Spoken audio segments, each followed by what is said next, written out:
Still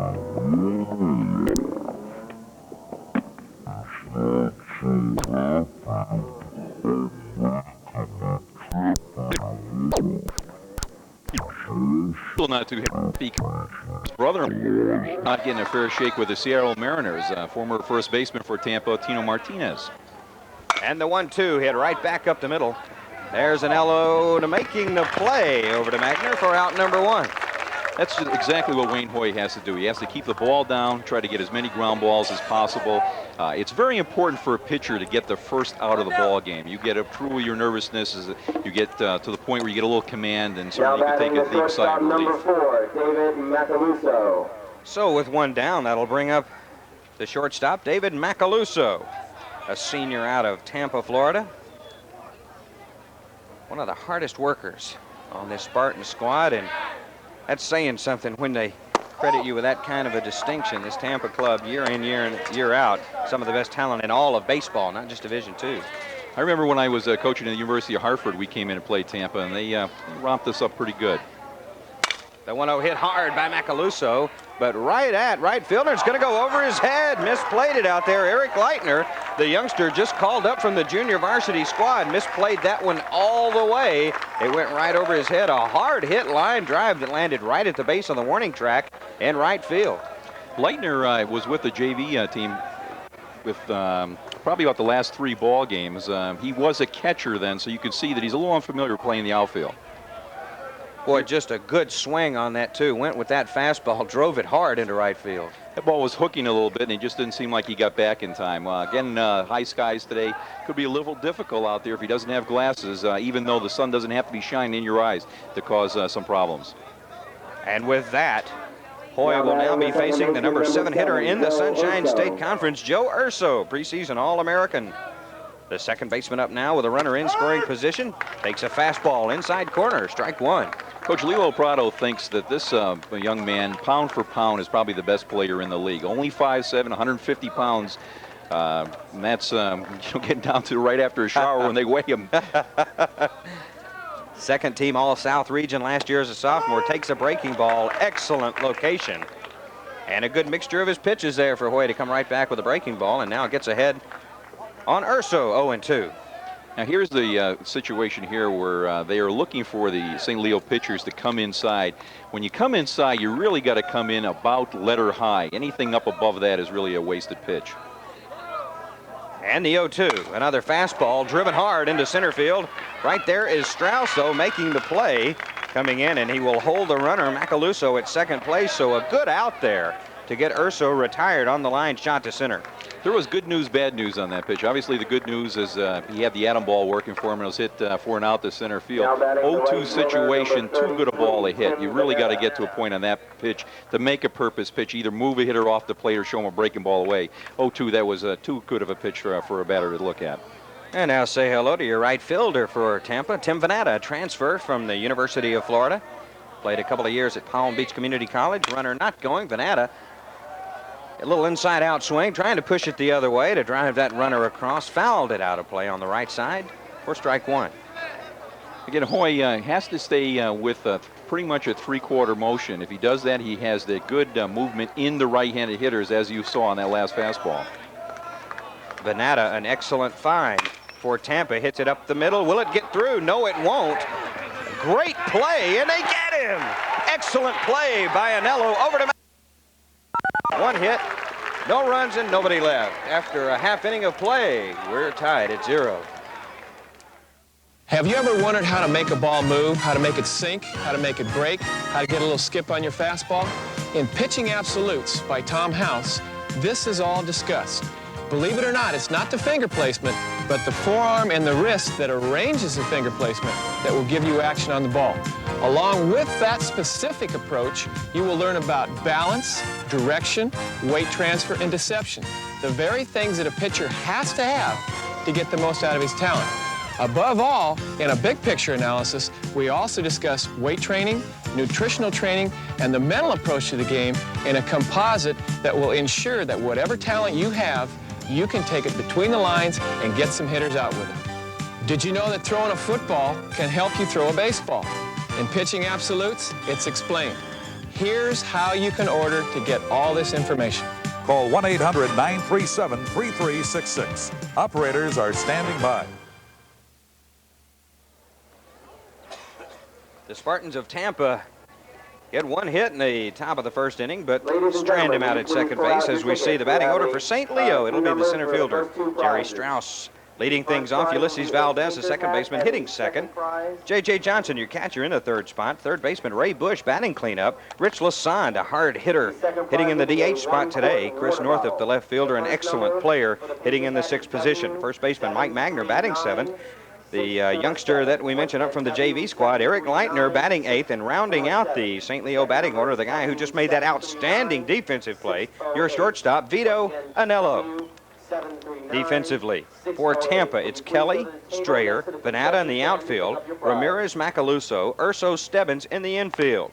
It's Greg Hamilton behind the plate, and on the hill today, the guy who is quick becoming the ace of the staff. You see there, excellent numbers, 5-1, an ERA of 2.59, and just a freshman.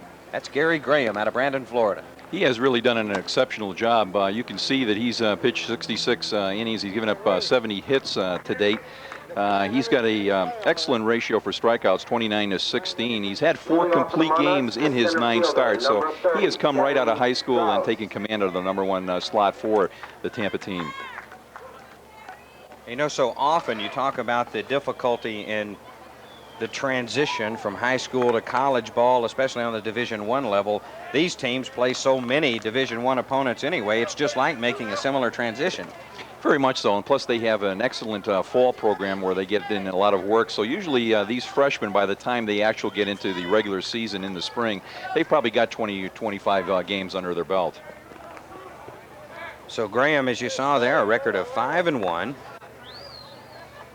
ERA under 2.6, and now he'll face Jerry Strauss, one of the tri-captains on this year's St. Leo club out of Tallahassee. Jerry hitting .267. And a breaking ball from Graham, just low for ball 1. That tells you something about this young man. First pitch of the ball game, throws a curveball, has that type of confidence to get it over there for a strike. And the 1-0 comes right back with a fastball, pulled hard but foul and out of play. And that evens the count at 1-1. See, there's a good example of a young man that knows how to pitch. Misses with the curveball on the first pitch, yet he comes back with a fastball up and in. Hitter anxious, looking for fastball because he's ahead of the hitter. Ball was inside, and he pulled it foul. And the 1-1. Another breaking ball up and in. 2 balls, 1 strike. You're going to see a lot of scrambling going on for these foul balls today. 5,000 Little Leaguers have been invited to the ballpark. It's the Salute to Pasco Little League Day here at St. Leo, and the 2-1 fouled back again, and the kids go scrambling right behind us. The count even, 2 balls, 2 strikes. Graham's got a good live fastball. The ball really runs inside to right-handed hitters, will be away from left-handed hitters, and that with a breaking ball that moves away from them really is a good combination. A good combination yesterday for St. Leo as the Monarchs snapped a 4-game losing streak and beating these Tampa Spartans 7-5 over in Tampa. The 2-2 to Strauss. Hit over to second base. A slow roller to Urso, who makes the play to Stebbins for out number 1. Again, good sinking fastball, kept it low. They should get a lot of ground balls hit off of Gary Graham today, which will give his infield, which is one of their strong points, a lot of work. And also, those ground balls should be a little slower than normal. The infield very slow today. They've had some rain here in the past few days and should make those ground balls a little easier to take. I've got a good story to tell you about Lilo Prado and what he says dries up the infield in a second here. As we take a look at Ulysses Valdez, the second baseman, stepping in for St. Leo. .285 on the year, no homers, 15 runs batted in. Good breaking ball, strike 1. Lilo mentioned that before a rainout of a couple weeks ago, he brought 53 bags of cat litter out there to put on the infield, and it seemed to dry up the infield pretty well. There was a lot of meowing at night, but that fastball inside for strike 1. I was going to say, I was just curious if the team, the training meal was tuna sandwiches after that. And the 1-1, good off-speed pitch. 1 ball, 2 strikes. Graham's got the good curveball, the good changeup, and it just makes his fastball that much more effective. He is not an overpowering pitcher, but with the command of those 3 pitches, makes him that much tougher. And the 1-2 to Valdez, just got a piece of it. Hamilton couldn't hang on, so Valdez stays alive, 1-2. With this type of pitcher, usually as a hitter, you're going to have to try to get to the point of hitting the ball either up the middle or even to the opposite side, looking for that fastball away. And the 1-2 as Valdez pops it into the infield. Macaluso, the shortstop, going out making the play, and 2 up, 2 down for St. Leo here in the bottom of the 1st inning. I think Graham is the perfect type of pitcher who can prove to all the youngsters out there who watch Roger Clemens throwing 95 miles an hour, Nolan Ryan, that really the key to pitching is be able to throw strikes with movement on the ball. And with 2 men gone in the bottom of the 1st, Gary Graham will face the catcher for St. Leo, J.J. Johnson. Out of Omaha, Nebraska, takes a fastball outside for ball 1. Of course, I should add that if you can throw 95 miles an hour, it's that much easier. You better believe it. That's an attractive pitch these days. It sure is. That hard heater. And that fastball up and in. 2 balls, no strikes now as Graham falls behind the first batter of the 3 he has faced.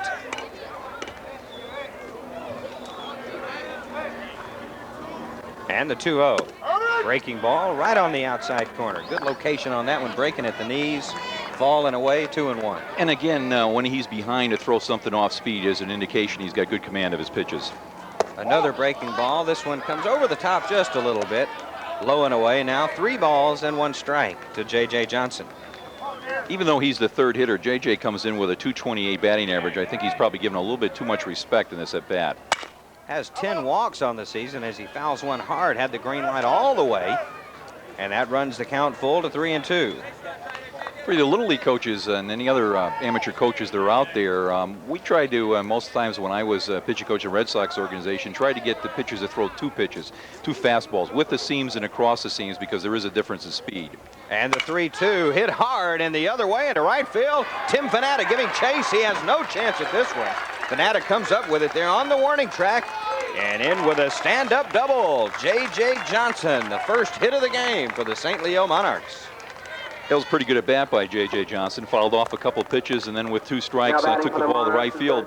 Good stroke, inside out to right field. Hit the ball over the right fielder Vanata's head, and comes up with a double. We've seen Graham come with the breaking ball as his out pitch came there with a fastball, and J.J. drove it to right field. Double number 7 on the year for J.J. Johnson. Ties him for 3rd on the team, so with 2 out, St. Leo has a bit of a rally going, and that'll bring up the cleanup hitter and another one of the tri-captains, Ray Bush, hitting .259, 7 homers, 36 RBI. There's that breaking ball again. Same spot, outside corner, strike 1. Again, Graham is getting to a point where he's not afraid, no matter what the count is, to throw his off-speed pitches, and that's just going to make his fastball far more effective during the game. And Bush trying to get the RBI, pulls it to left field. Did he make the play? Yes, he did. Great play in left by Rod Kelly. So St. Leo robbed of a run. No runs on a hit, and they leave 1. After 1 complete, there's still no score. This weekend, the nation's best college baseball teams square off for a 3-game series that could unseat the #1 school in the country. Miami, the Hurricanes have blown into the 4th spot in the polls with an all-around game unmatched for intensity. Florida State, the Seminoles captured the top spot in the country during their 22-game winning streak. Game 1 live Friday at 7 Eastern on Prime Network. Available on most Prime affiliates. If you weren't in the stands for Nolan Ryan's dramatic 6 no-hitter, as he has thrown no-hitter number 6 against the Oakland A's. his spine-tingling 5,000 strikeout, He struck him out swinging. and the history-making 300th win, now you can be with Nolan Ryan's official video history. Nolan Ryan, Feel the Heat. Call 1-800-356-6000 for a box seat for the most spectacular moments in Nolan's career. See highlights from his days with the Mets, Angels, Astros, and Rangers. You'll see big moments and celebrate the strikeouts that crown Nolan Ryan King of the K's. You'll visit Nolan at home, hear the master explain his techniques, and with a special Ryan Cam, feel the heat firsthand. Plus, with each purchase, receive a unique Nolan Ryan Feel the Heat t-shirt, absolutely free. Dial 1-800-356-6000 to order Nolan Ryan's official video history. $19.95 plus $4.50 shipping and handling. Call 1-800-356-6000 and climb aboard the Ryan Express. Tampa and St. Leo each with a double in the first inning, but neither team able to score, and that's because we've had great defensive plays that have ended each half inning. This one by Rod Kelly, the Tampa left fielder, who makes a great grab there right at the shoestring, and it saves a run for his Spartans. We were talking that the umpire that is stationed in the infield, of course, only a two-man staff here. That's Pete Yellen, did not go out on that ball. And umpires can get into problems if they don't get into the outfield. If there is a shoestring catch, it's pretty tough to see when you're 100 feet away. Our replay gave us the proper call there, though, and thanks to Pete Yellen, he made the proper call as well. And for the Tampa Spartans in the top of the second inning, it'll be Greg Hamilton, Jeff Stebbins, and Ryan Strayer. And Wayne Hoy comes right at Hamilton with a fastball for strike one. He looks pretty sharp first two innings. He looks like he's kept that three-quarter motion as the coaching staff hoped he had. The breaking ball just missed high. Count evens at 1-1. Hamilton, one of the leading hitters in the Sunshine State Conference, number 10 right now. You saw his average, 321 coming into today's action. It's a two-hopper fastball down to the second baseman, Valdez, who makes the play for out number one. I don't think a lot of people understand when somebody's talking about three-quarters or overhand how much of a difference that is in the type of motion that you use. But basically, if you're going to look at someone's shoulders, if someone throws overhand, they have to raise their front shoulder, in this case your left shoulder, to throw overhand. If you're going to be throwing three-quarters, sidearm, or anything below that, you have to have a rotation in your shoulder, so it'll be more side to side. And here's Jeff Stebbins now in to face Hoy, who hits one off the fist. Just a little popper right at Butch Valdez. Valdez makes the play as he did before. 2 up, 2 down. Again, a good example by Wayne Hoy throwing that three-quarter fastball, runs into the right-handers. Jammed them real good on that one, and he got the easy pop-up. So save something of a fluke double in the top of the first inning for Tampa. Wayne Hoy pitching very, very well, retiring now 5 out of the 6 that he's faced. And now facing Ryan Strayer, the center fielder, who fouls the first pitch away for strike one. And really, that last out was I would call a semi-line drive. I wouldn't give him credit for a full line drive. But prior to that, there was only one fly ball hit. That was the mistake to Urso in the first inning where he hit the fly ball to center field. The rest of the time, it's been ground balls, and that's what they expect out of Wayne Hoy. Strayer coming in, 229, no homers, 5 RBIs. The 0-1, yeah, fastball. Good spot on it, too, outside part of the plate. And Hoy now finding himself in control, 0-2. You can keep hitting that outside part of the plate. You're going to do a pretty good job no matter what kind of stuff you have. That's right. And the 0-2. Another fastball popped up on the right side. Magner giving chase, won't have a play. That's out of play, so Strayer will have another opportunity. At no balls, 2 strikes. Now, that's the second time he has had an 0-2 count. The first time with Joe Urso, he fouled the ball off.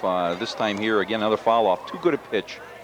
There's Dave Scott behind the plate. As we mentioned, Pete Yellen on the bases today. Dave getting the duty with the chest protector. He'll lose a couple of pounds out here today. It's a hot one. And it hit him.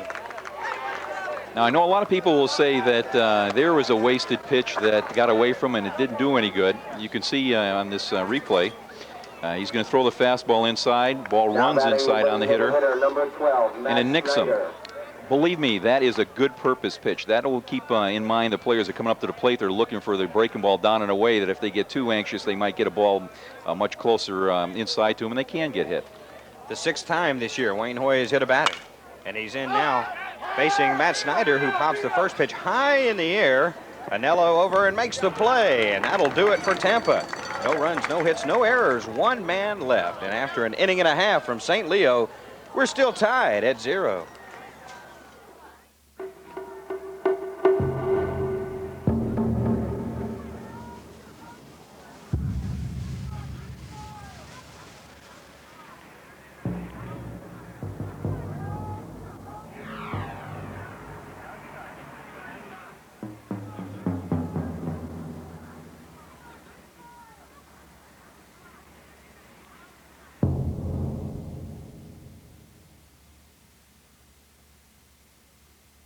This your Allied Discount Tire Man.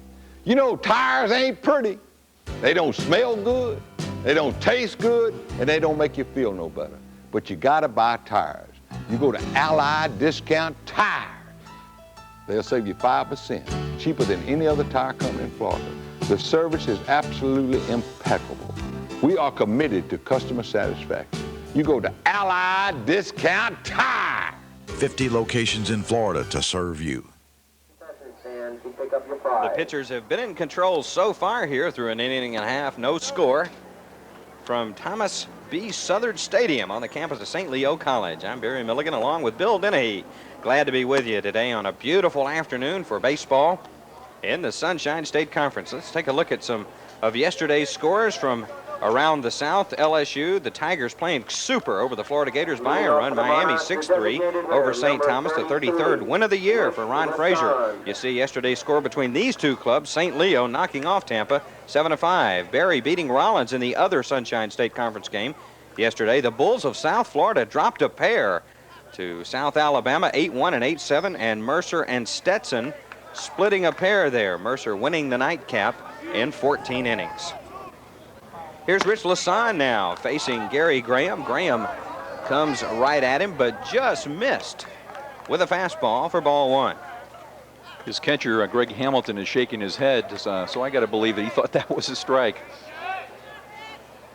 The 1-0, there's a strike, and it evens the count at 1-1. Sometimes a catcher in that situation has to tell the umpire to take a better look at these pitches just to kind of keep him in the game. That's right. As you well know, though, none of those umps like a catcher to turn around and question their judgment. No, you can't turn around, and obviously from what we saw with Roger Clemens last year, you can't say too many of those nasty words to him. That's right. Hey, a lot of these guys are expert lip readers. From 60 feet away, 60 plus, swing and a miss, and that evens the count now, 2-2. Gary Graham, again, is to be able to go to his off-speed pitches when he's behind. That time, good changeup, 2-1, and got Lassonde way out in front. And Lassonde, one of the tri-captains this year, hits the 2-2 off the fist, almost hit him there. That's called getting a pitch in your kitchen. I don't think you could get any farther. If it probably went a little farther up the bat, you probably would hit that one right off his thumbs. Tried to check his swing, but went around. Got a piece of it, though. Stays alive. That could be the, excuse me, Barry, that could be the best pitch a pitcher can throw. One that he swings at and then gets hit by. It is a strike. That's right. Lassonde with the homer yesterday. Looks at the 2-2 outside corner. Good fastball for strike three. First strike out of the game for Gary Graham. Now here's the pitch right on the outside corner. He had set him up well before with the inside fastball there. You could see by his left foot he moved off the plate a little bit as the pitch was coming. With the pitch being low and away, it just set him up for that perfect called strike three. Dave Scott pulls the string, and that brings up Chris Northrup, who had a super game yesterday. A homer, double, went 3 for 5, and leading the way for St. Leo, and takes a strike. You got to feel that Gary Graham, as he gets older, is going to get much stronger. But so far, he's thrown a good variety of pitches and for strikes. Oh, the 0-1 pulled the string on that one. Had Northup way out in front now.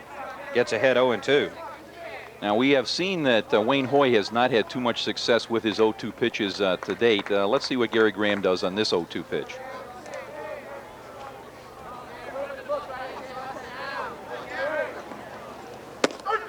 Oh, got him again. St. Leo batters up there looking at those 2 strike pitches and a consecutive strikeout. A lot of times what happens is a batter will think that a pitcher is going to throw him a waste pitch and just take one. As you can see, that one really caught a lot more of the plate than need be on an 0-2 pitch. But again, because he figured that he might come inside or waste a pitch, he just froze that.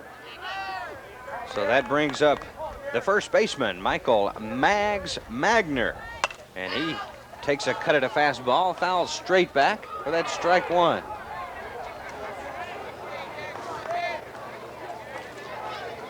See, a lot of the youngsters out here have gloves today. I think a lot of the fathers should bring, when they bring kids out to the ballparks, should bring gloves. Absolutely.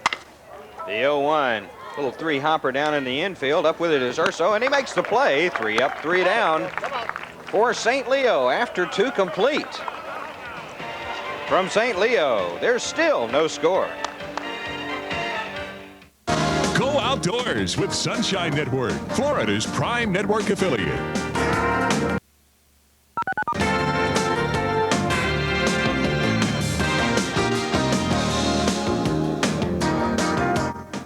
The dream of a lifetime, an opportunity to step into the spotlight, and the chance to show your stuff. The Orlando All-Star Classic.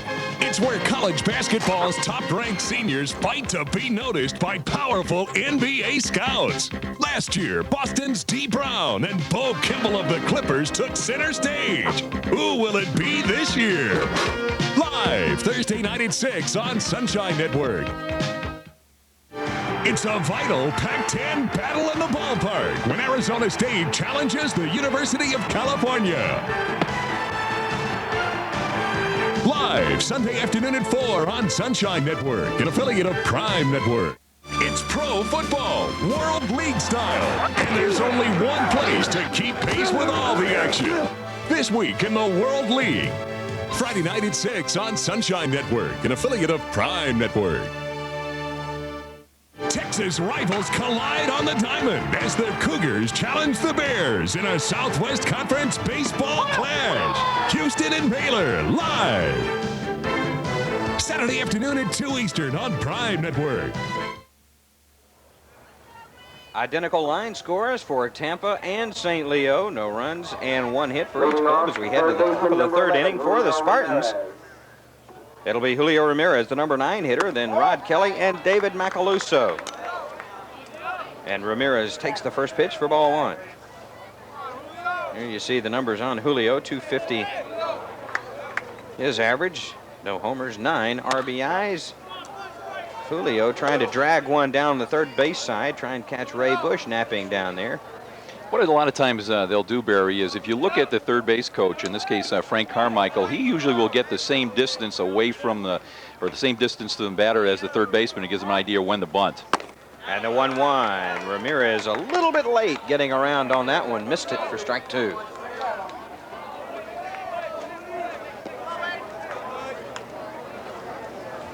Wayne Hoy working very deliberately, very quickly out here. Comes with a breaking ball. Just missed. For 2-2. The St. Leo dugout wanted that one. There's a situation that you kind of wonder why the hitter doesn't even swing at a pitch that's that close. Don't like to see batter take a third strike. That one hit the other way. Oh, and right between the legs of first baseman Mike Magner. That'll be an error on the first baseman, and Julio Ramirez, the leadoff man, is aboard. That was an unfortunate situation for Mike Magner. He got down, he just didn't put the glove down between the legs, and it went right through the wickets. So we go back to the top of the order now and see Rod Kelly, who rounded out his first time up, short to first. That average now dipping probably just below that 300 mark on the year. Lays one down the third base side, just foul. That looked to be pretty much a base hit type of bunt there. Usually when you're trying to sacrifice, you're going to lay the ball down the first baseline there because the first baseman has to hold a runner on. That's the best percentage to put the bunt down. That one there, though, looked like as he bunted it down the third baseline, he was going to try to beat out a hit. And you got Kelly with great speed, the number 1 stolen baseman on this ball club. And Ramirez down there with pretty good speed as well. Hasn't stolen a lot of bases, but they were going to try. That looked like more of a sacrifice exactly that time. Usually on the sacrifice, you're going to want to square around. A lot of people will say to me, but if you square around, don't you give up and you let the defense know that you're going to bunt? Well, usually in that situation, they do know you're going to bunt.